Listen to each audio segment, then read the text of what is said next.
lihat sekarang ini begitu hujan di gunung atau hujan di hulu, langsung air banjir. Dan sebentar itu dengan kualitas air yang sangat keruh. Dan kemudian berapa jam, tidak sampai 2 jam sudah langsung turun lagi. Artinya bahwa tidak ada lagi tahanan air yang bisa menahan air untuk ke Medan.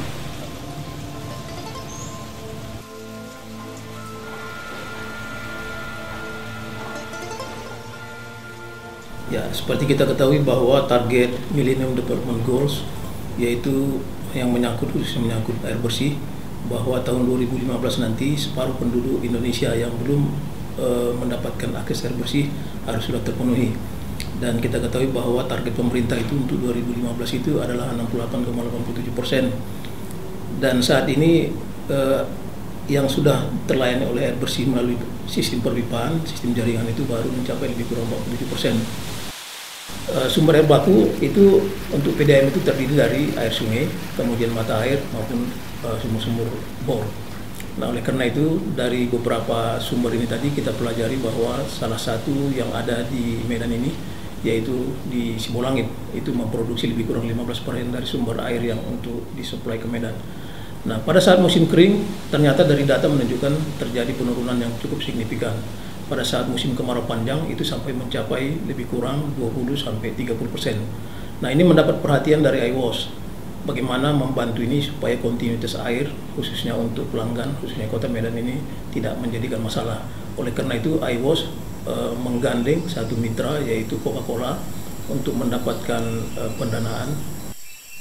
Program Water Replenish ini merupakan program lingkungan hidup yang bertujuan untuk mengembalikan air ke alam sesuai dengan tujuan atau target daripada Coca-Cola Company, yaitu menjadi water neutral di tahun 2020.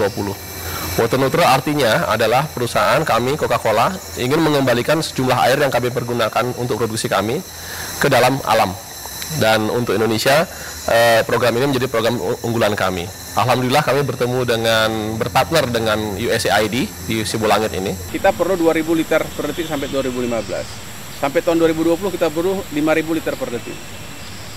Artinya kita harus membangun 5.000 liter per detik. Harus ada sumber air baku dengan kapasitas 6.000 liter per 5.000 berarti sekitar 5.500 liter per detik, ya. Sehingga pendekatan yang kami lakukan adalah membangun sumur resapan. Jumlah sumur resapan yang akan dibangun kurang lebih 800 buah, dan itu diharapkan memberikan benefit atau keuntungan dari sisi jumlah air yang dimasukkan ke dalam tanah, yaitu sebanyak 600 juta liter per tahun. Air itu adalah kebutuhan utama manusia yang tidak ada substitusinya, yang dibutuhkan oleh sekaya-kaya manusia sampai semiskin-miskin manusia butuh itu. Tapi kita tidak pernah concern dengan masalah itu. Karena adanya siklus yang terganggu akibat perubahan tata guna lahan dan juga perubahan daerah resapan menjadi kawasan lainnya, sehingga air hujan yang tadinya jatuh di kawasan resapan tidak meresap ke dalam tanah. Oleh karena itu, untuk mengantisipasi ataupun mengatasi berkurangnya resapan tersebut, dibuatlah sumur resapan seperti yang ada di depan saya ini. Kenapa sumur resapan dan bagaimana dimensinya dan bagaimana mekanismenya adalah seandainya air hujan jatuh di permukaan tanah dan dia tidak meresap menjadi air run off atau air larian.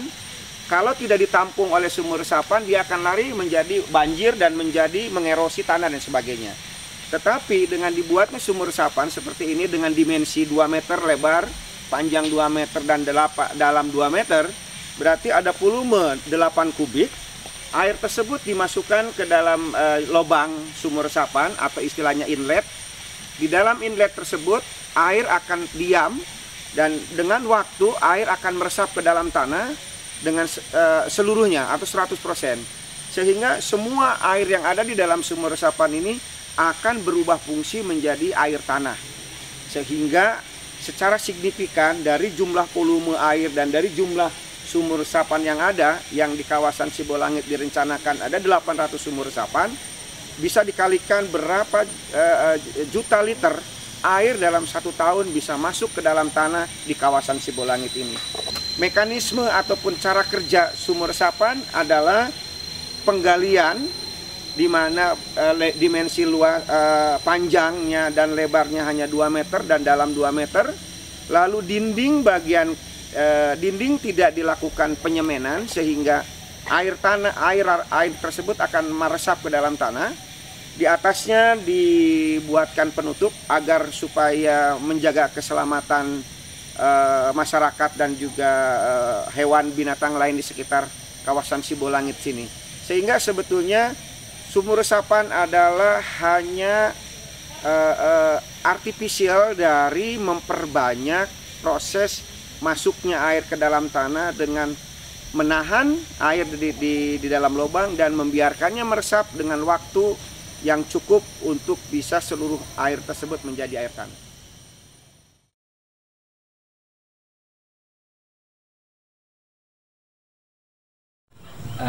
Program sumur resapan ini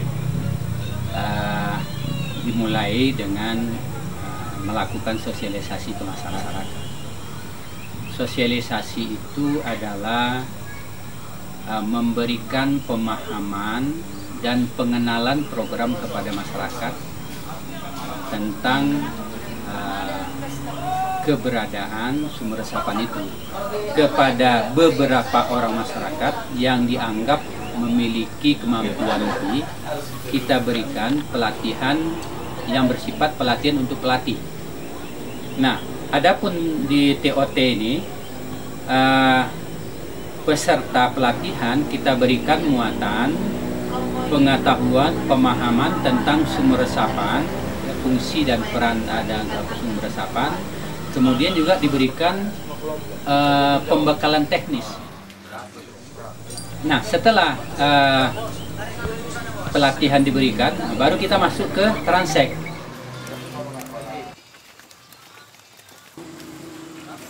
Transek merupakan survei langsung ke lapangan, sehingga kita bisa melihat lebih detail tentang kondisi realnya di alam, di mana akan kita tempatkan titik-titik sumur resapan, sehingga kondisi alam dan topografinya lebih detail dan kita bisa lebih pasti untuk menempatkan titik-titik tersebut. Untuk transek ini kita juga mengikut sertakan masyarakat setempat, karena yang tahu siapa pemilik lahan, siapa pemilik rumah, dan di mana bersedia untuk ditempatkan titik-titik tersebut, kita juga mengikut sertakan masyarakat.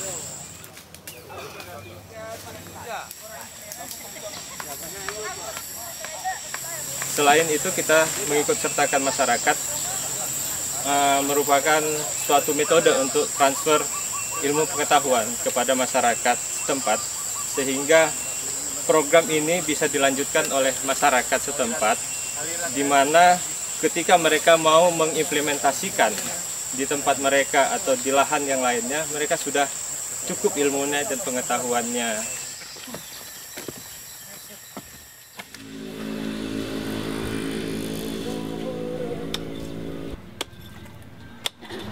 Ini kita buat sumur resapan. Gunanya sumur resapan ini untuk mengembalikan air hujan ke tanah, supaya kita menabung air. Dan resapan ini gunanya untuk menjaga banjir, supaya jangan terlalu deras air ke bawah, supaya orang yang di bawah tidak mendapat banjir. Dan sumur resapan ini gunanya yaitu untuk menabung air supaya tumbuhan di sini tetap subur karena dia mempunyai air. Dan bila ada sumur kita di dekat sumur resapan ini, sumur kita tetap berair. Ini. Cara membuatnya yaitu digali 2 kali 2 meter. 2 kali panjangnya, 2 meter lebarnya, dan 2 meter kedalamannya. Sesudah digali, baru dibuat keliling batu batanya.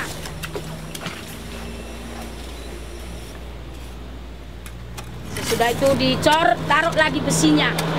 Sesudah ditaruh besi, baru di dalamnya tadi, di sumur tadi, kita taruh batu krekelnya di bawah.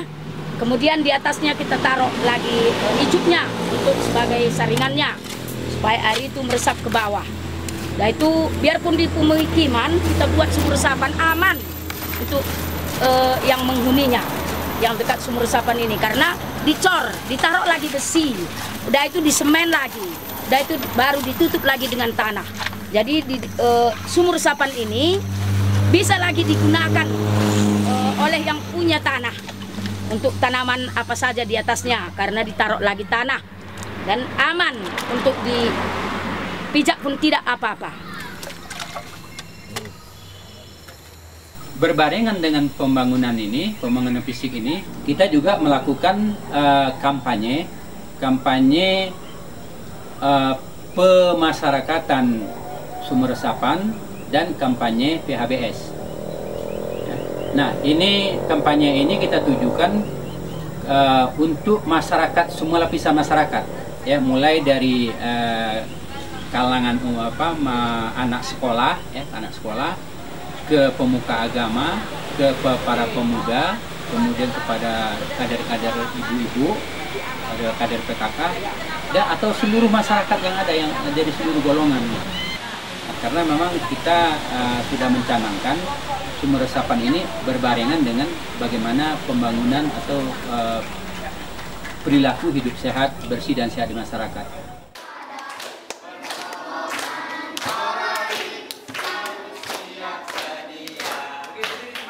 Nah, di samping itu juga kita memberikan pendidikan konservasi, terutama kepada anak-anak sekolah.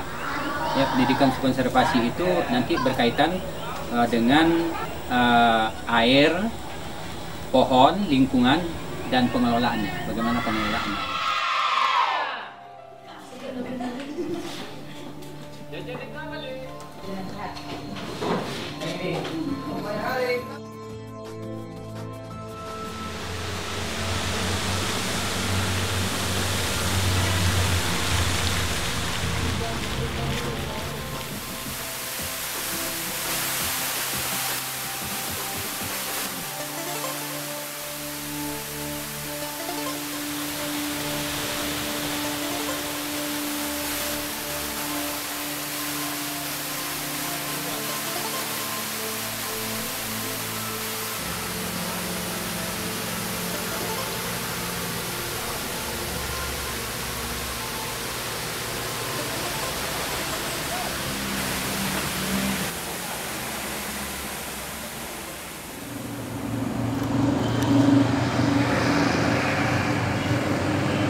Sumur resapannya, jadi diharapkan air masuk dari sini, ya. Kemudian ya jarak dari sini kemari kira-kira 5 meter lah ke sumur kita kan gitu kira-kira ya. Jadi biasanya seperti yang saya katakan tadi, ada 3 minggu atau 1 bulan kemarau ini air nggak cukup lagi, harus kita cari keluar lagi. Tapi mudah-mudahan dengan adanya itu ya lambat laun perubahan kan begitu, itu yang kita harapkan.